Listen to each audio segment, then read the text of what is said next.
चलो students, class 8 आज का जो हमारा टॉपिक है वो है पैराग्राम। पैराग्राम नेम से ही थोड़ा सा आपको आइडिया लग जाता है कि पैरेलल, यानी कि कहीं ना कहीं इसमें पैरेलल का यूज जरूर होगा। तो आपको बता दूं, एक पैराग्राम वो होता है जिसकी अपोजिट साइड्स जैसे ए बी का opposite D C and B C के अपोजिट यहाँ पर ए डी। तो अपोजिट साइड्स वो आपस में इक्वल भी होगी और एक दूसरे के पैरेलल भी होगी। इसमें क्या होगा कि अपोजिट साइड्स आपकी जो है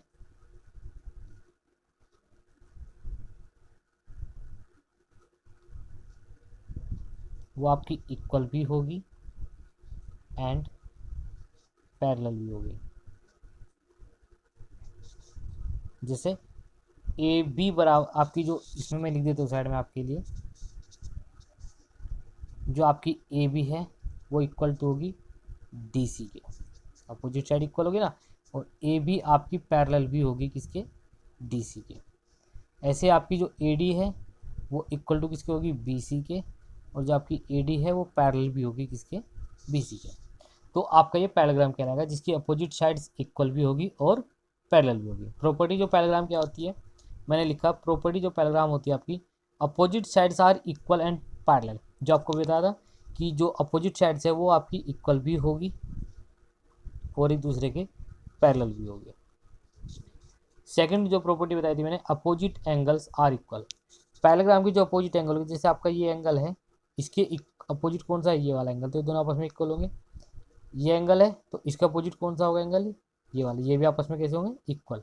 ये दोनों इक्वल होंगे और इधर ये दोनों। तीसरी प्रॉपर्टी में जाता है कि सम ऑफ एडिसेंट एंगल्स। एडिसेंट एंगल्स आपकी पैराग्राम में वो कहलाएंगे जो एक ही लाइन पर बने होंगे। जैसे ये वाला एंगल और आपका ये एंगल, ये दोनों एक ही लाइन पर बने हुए, तो ये एडिसेंट है, इनके बीच में ये लाइन कॉमन आ रही है।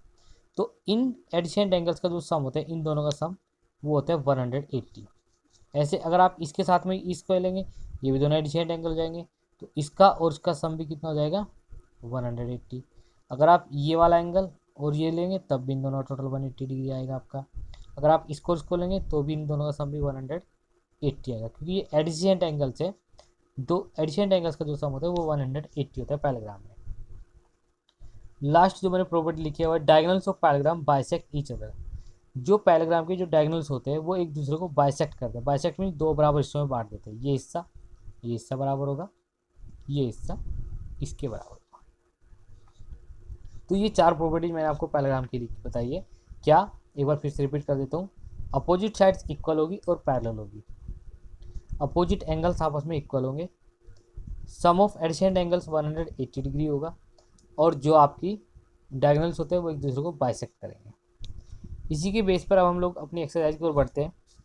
एक्सरसाइज 3.3, इसमें फर्स्ट क्वेश्चन में आपको एक डायग्राम बनाया है पैराग्राम का, और उसके बेस पे इन्होंने क्वेश्चंस पूछे हैं। जैसे कि पूछा ए डी, तो किसके बराबर होगी ए डी, आइए एक बार देखते हैं हम यहाँ पे। ये मैंने फिगर ऑलरेडी पहले से आपके लिए बना के तैयार रखी थी। ए डी मैंने बताया था अपोजिट साइड आपस में इक्वल होती है, तो ए डी का अपोजिट कौन सी साइड आपकी, बी सी। सेकेंड उन्होंने पूछा एंगल डी सी बी किसके बराबर होगा, एंगल डी सी बी, ये वाला एंगल, तो ये किसके अपोजिट है, एंगल ए के। और अपोजिट एंगल्स आपस में पैरेलल होते हैं, तो ये एंगल डी ए बी के बराबर, डी ए बी के, या आप लिख सकते हो बी ए डी। ओ सी, ओ सी किसके बराबर होगी, सॉरी ओ सी नहीं, एक मिनट, ये यहाँ पे ओ सी लिखा है ये। अब देखेंगे आप, O C diagonals of parallelogram bisect each other, तो ये हिस्सा इसके बराबर होगा, तो ओ सी किसके बराबर होगी आपकी, ओ ए के। फिर इसने यहाँ पे दिया है angle D A B, D A B, और measurement of angle C D A, C D A, यानी कि उन्होंने एक तो ये वाला एंगल लिया और एक ये वाला, तो दोनों एडिसेंट एंगल्स हो गए आपके। और सम ऑफ एडिसेंट एंगल्स कितना होता है, यस 180, जो प्रॉपर्टी में मैंने आपको बताया था। स्टूडेंट्स, क्वेश्चन नंबर 2 में आपको कुछ फिगर्स बना के दी जाएगी, जैसे कि आप यहाँ पर देख पा रहे होंगे। फर्स्ट फिगर, ये सेकंड फिगर दी है ये, तो इनमें आपसे पूछा गया कि consider the following parallelograms, find the value of unknown X Y Z. जो आपके अननोन एक्स वाई जेड है, आपको इनकी वैल्यू फाइंड करनी है। तो यहाँ पे ऑलरेडी मैंने एक क्वेश्चन आपके लिए तैयार किया है, तो उसमें फाइंड कैसे करना, बहुत ईजी है। यदि आपको पैराग्राम की प्रॉपर्टीज पता है तो आपके लिए बहुत ईजी होगी। इन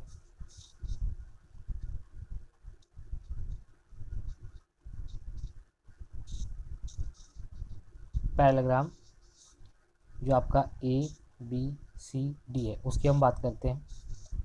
एंगल एक्स और 100 दोनों आपके एडिसेंट एंगल पड़ रहे हैं आपके, एक्स प्लस 100 इन दोनों का सम होगा आपका एडिसेंट एंगल्स का 180, बिकॉज ये है आपके कैसे एडिसेंट, मैं शॉर्ट में लिख देता हूँ एडिसेंट एंगल्स, ठीक है, जिनका सम आपका कितना होता है 180।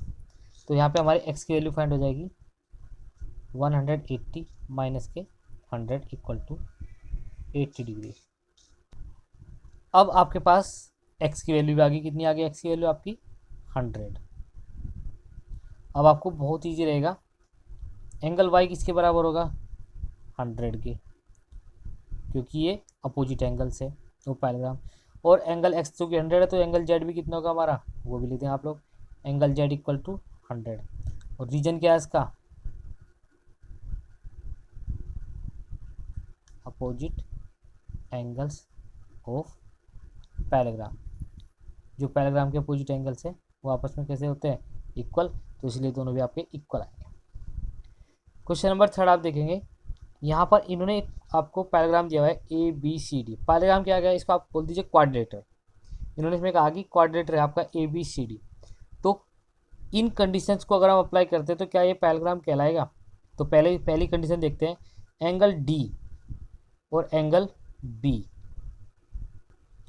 एंगल डी और एंगल बी का टोटल 180, क्या ये पॉसिबल है। क्योंकि आपको पता है कि एंगल डी और एंगल बी दोनों अपोजिट एंगल से, दोनों आपस में कैसे होंगे इक्वल। ये एक ही कंडीशन में पॉसिबल हो सकता है अगर दोनों एंगल 90 के हैं तो 90 + 90 इक्वल टू 180 हो जाएगा। लेकिन ये तो डिफरेंट टाइप्स हो सकते हैं, 90 का जरूरी थोड़ा है कि हर बार 90 का आएगा, तो इसलिए ये पॉसिबल नहीं है हर बार के लिए। तो यहाँ पे आप लिख देंगे नॉट पॉसिबल, ठीक है। सेकंड वाले पार्ट में इन्होंने लिखा है A B equal to D C, जो आपकी ए बी और डी सी दोनों साइडें रखी 8 सेंटीमीटर की, बट इसने क्या किया ए डी और बी सी ये दोनों की आपकी डायमेंशन दे दी अलग अलग। आपको पता है कि अगर पैरेललोग्राम है तो उसकी अपोजिट साइड आपस में कैसे होनी चाहिए इक्वल, जो कि यहाँ पर एक पेयर तो बन रहा है बट दूसरा पेयर नहीं बनना, तो इसलिए ये भी नॉट पॉसिबल है आपका। थर्ड पार्ट में दिया आपको एंगल ए 70 डिग्री और एंगल सी 65 डिग्री, यहाँ पर अपोजिट एंगल्स थे जो कि इक्वल होने चाहिए थे, लेकिन यहाँ पर इन्होंने दोनों को अलग अलग दिया हुआ है, तो ये भी आप लिख सकते हैं नॉट पॉसिबल। और यदि आप इनके साथ में इनकी प्रॉपर्टीज भी लिख दे हर चीज़ के ऊपर, जैसे यहाँ पे अगर आपके नॉट पॉसिबल आया तो क्यों आया, because the opposite angles of a parallelogram are equal, because opposite angles equal होते हैं और यहाँ पर इक्वल नहीं है, तो ये भी पॉसिबल नहीं होगा। तो स्टूडेंट्स इस वीडियो में हम लोग यहीं तक करेंगे, नेक्स्ट वीडियो में हम बाकी के पार्ट्स को कंप्लीट करेंगे। Thank you students.